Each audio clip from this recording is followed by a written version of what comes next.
The Army Corps of Engineers may reopen the Bonnet Carre Spillway early next week. It would be the second time just this year, and that has never happened before. Josh Robertson's live in St. Charles Parish.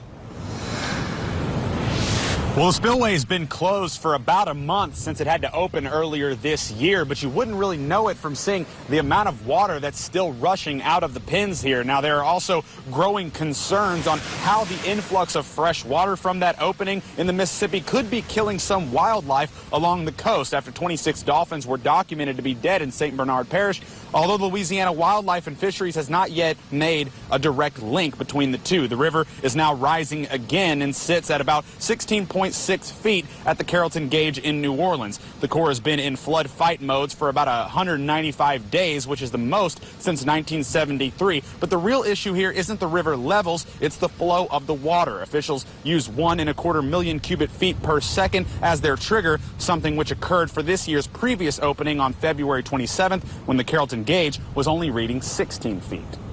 The more you constrain the river, the higher the river is going to get. It's how long the river has been up.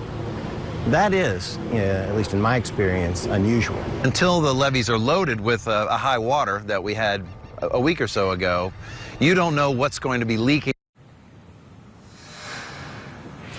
Now, the Army Corps of Engineers plans to hold a press conference at 1 p.m. later this afternoon in New Orleans near that Carrollton Gauge to just give us and discuss basically what their decision is going to be when it comes to opening the Bonnet Carre Spillway for a second time this year. For now, reporting live here at the Bonnet Carre Spillway, Josh Robertson, Fox 8 Local First.